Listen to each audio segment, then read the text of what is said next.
cure for the summertime blues. We all know the legends who shocked the world.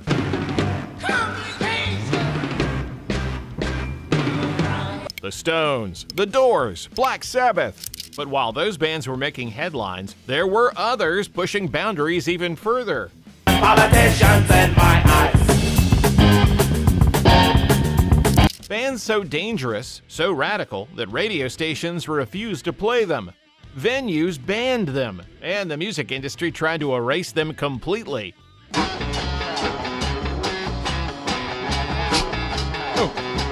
Today, we're diving into the underground, the forgotten rebels who were too extreme for their time. From proto-punk pioneers to industrial noisemakers.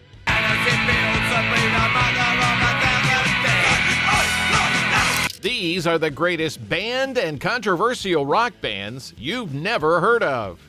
Let's get started. Number 10.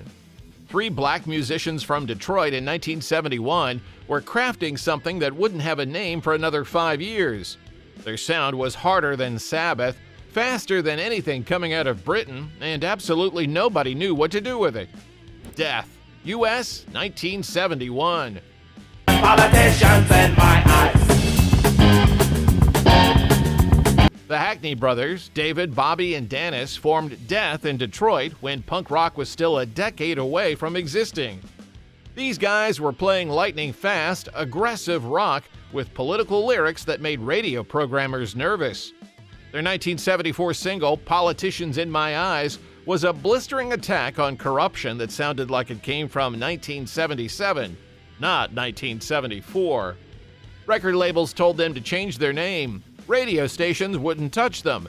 Being three black guys playing what would later be called punk rock in the early 70s meant they faced double discrimination. Too black for rock radio, too rock for soul stations.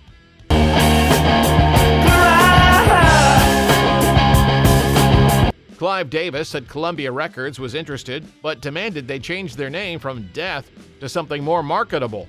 The brothers refused. David Hackney believed that name represented rebirth, not destruction. That decision cost them their shot at mainstream success.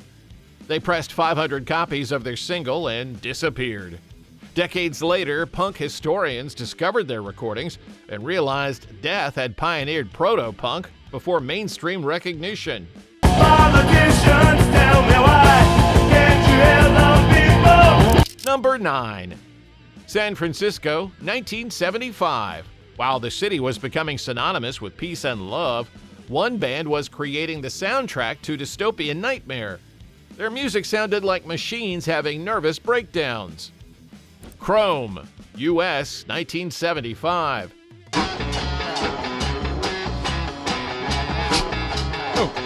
Damon Edge and Helios Creed weren't interested in flower power. Chrome's sound was industrial before industrial music existed. Distorted vocals, processed through effects that made them sound robotic, backed by guitars that sounded more like chainsaws than instruments. Their 1977 album, Alien Soundtracks, was exactly that. Music from a science fiction horror film that didn't exist.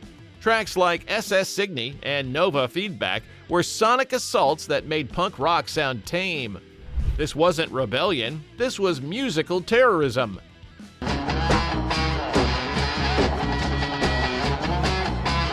Venues refused to book them. They existed in a musical no man's land, creating sounds that wouldn't find an audience until industrial music exploded in the 80s. Chrome influenced everyone from Nine Inch Nails to Ministry, but during their peak years, they were playing to audiences of maybe 50 people.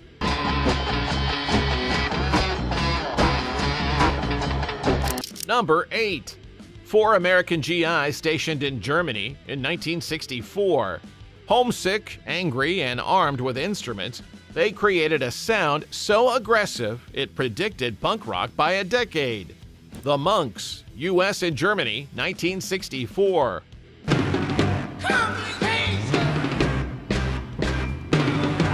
Gary Berger, Larry Clark, Eddie Shaw, Roger Johnston, and Dave Day were soldiers who stayed in Germany after their service ended, Calling themselves the Monks, they shaved their heads into tonsures like medieval monks and wore all black. Their 1966 album, Black Monk Time, was unlike anything else in the 60s. Complication featured a banjo played through a fuzz box. I Hate You was exactly what it sounded like. Pure aggression set to a hypnotic rhythm.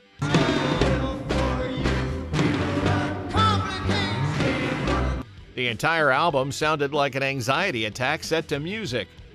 German audiences didn't know what to make of them. Their performances were confrontational. Berger would scream at the audience. The band would play the same riff for 10 minutes until people either left or surrendered to the hypnotic repetition. Record labels had no idea how to market them. They released one album, played a handful of shows, and disbanded when the members couldn't handle the isolation anymore.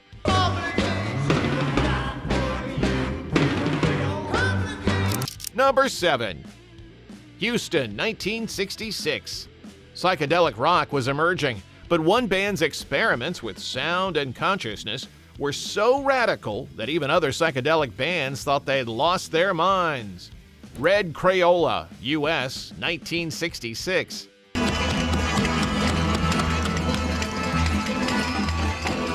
Mayo Thompson assembled Red Crayola as an art project disguised as a rock band. Their 1967 debut, The Parable of Arable Land, featured traditional songs interrupted by free-form freakouts. Sections where anyone in the studio could make noise with any available object. These weren't musical improvisations, they were a soundstorm. Thompson's vocals were deliberately amateurish, the arrangements intentionally awkward. Radio stations played their singles once and filed them under experimental. Even psychedelic rock fans found them too challenging.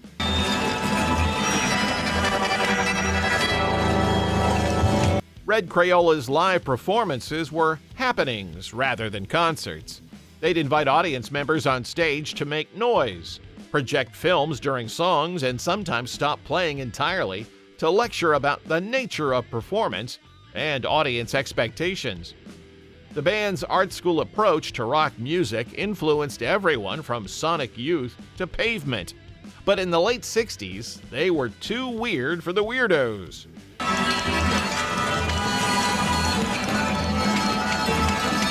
Number 6. Los Angeles, 1966. Psychedelic music was exploding, but one band was taking it to dark, unsettling extremes. The West Coast pop art experimental band, U.S., 1966 to 1970.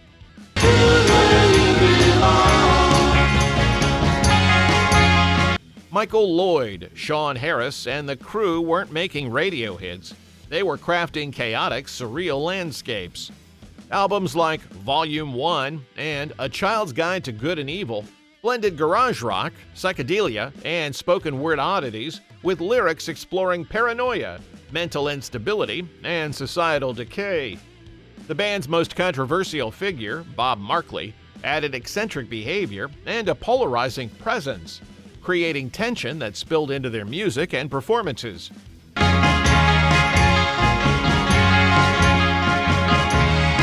Radio stations largely ignored them. Record stores didn't know where to shelve their albums, and their rare live shows were theatrical, unnerving, and unpredictable. They weren't banned by law, but their music was too strange, dark, and radical for the mainstream. Even today, the West Coast pop art experimental band remains one of the most obscure and fascinating bands of the 60s underground scene.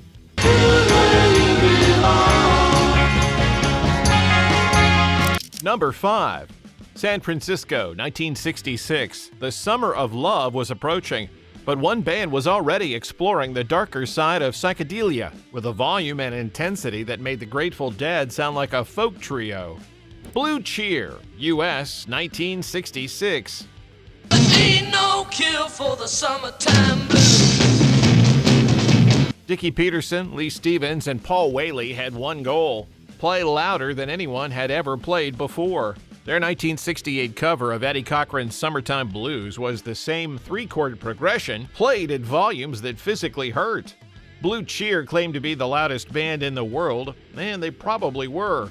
Their Marshall stacks were turned to 11 before Spinal Tap made it a joke. Venues regularly asked them to turn down. They regularly refused. I've got to take 3 weeks, I got to have up my vacation. Their sound was proto-metal before metal existed, distorted beyond recognition, played with a heaviness that influenced everyone from Black Sabbath to the Stooges. But in 1968, most people just heard noise. Blue Cheer burned out as quickly as they emerged. By 1970, the original lineup had dissolved, casualties of their own excess. But their influence on heavy metal was undeniable. They'd shown that rock could be heavier, louder, and more aggressive than anyone had imagined. Ain't no cure for the summertime blues. Number 4. London, 1977. Punk was becoming fashionable, but one band's commitment to chaos and confrontation made the Sex Pistols look like choir boys. Crass, UK, 1977.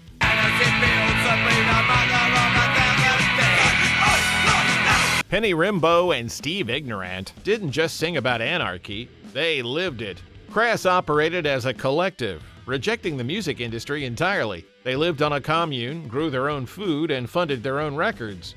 Their 1978 debut, The Feeding of the 5,000, was a 30-minute assault on everything: government, religion, capitalism. Even other punk bands they saw as sellouts. The BBC banned it immediately. The original pressing had to remove the track Asylum because it was deemed too blasphemous.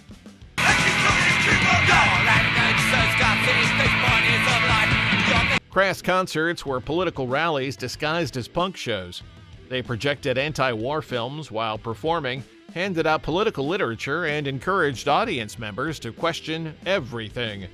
During the Falklands War, they released How Does It Feel to Be the Mother of 1,000 Dead?, a direct attack on Margaret Thatcher that resulted in police raids on record stores. The band's black and white aesthetic, their refusal to make money from their music, and their uncompromising political stance influenced everyone from Fugazi to Rage Against the Machine.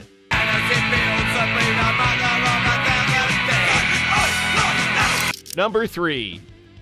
London, 1977. Even Crass looked mainstream compared to one band's commitment to pure ideological warfare through sound. Zounds, UK, 1977.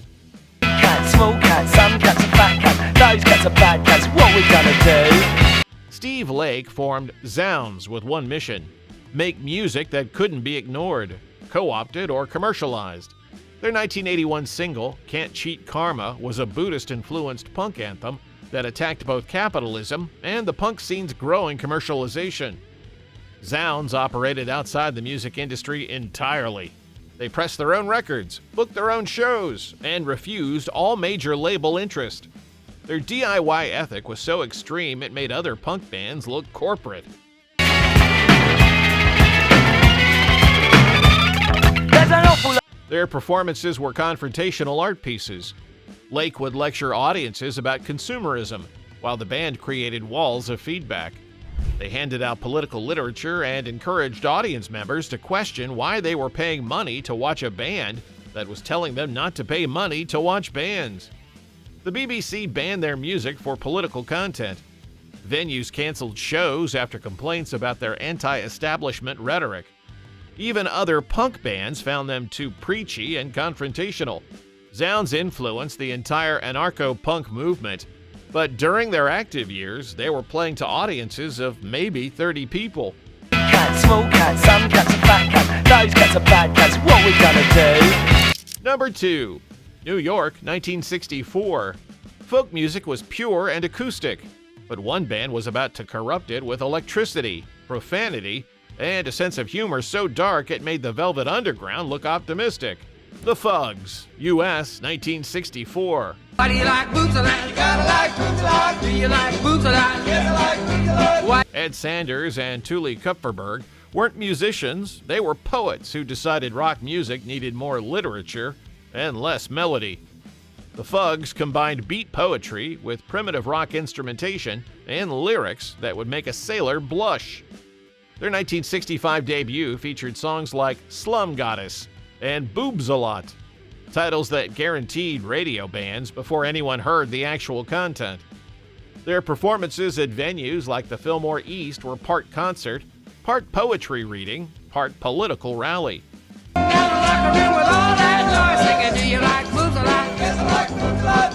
The Fugs sang about sex, drugs, and politics with a frankness that shocked even the counterculture. Kill for Peace was a savage anti-war anthem that got them investigated by the FBI. CIA Man resulted in actual surveillance by the agency they were mocking. Record stores refused to stock their albums. Radio stations banned them entirely. Even underground venues sometimes canceled their shows after pressure from local authorities. The Fugs influenced everyone from Frank Zappa to the Dead Kennedys, but during their peak years, they were considered too obscene for public consumption.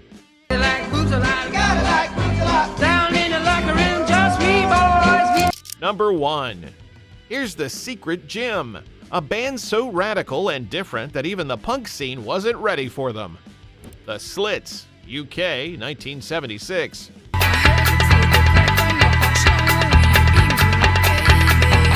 Ari Up, Tessa Pollitt, Palmolive, and Viv Albertine formed the Slits in London as teenagers. They weren't seasoned musicians. They picked up instruments and decided to make noise, whether they knew how to play or not. Their sound was punk deconstructed and rebuilt wrong. Songs stopped and started unpredictably. Rhythms shifted mid-verse, and Ari Up's vocals rang from whispers to primal screams. Their 1979 debut, Cut, fused raw punk energy with reggae, dub, and experimental styles, creating something entirely new.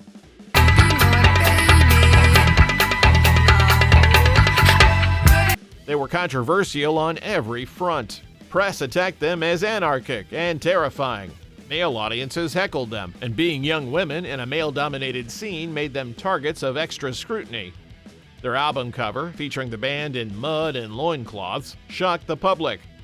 Offstage, Viv Albertine described staying together for safety, and Ari Up endured a violent attack at age 15. Yet, despite it all, the Slits perfectly embody the spirit of this list. Rebels who defied the rules, challenged the status quo, and created music that was too radical for punk at the time.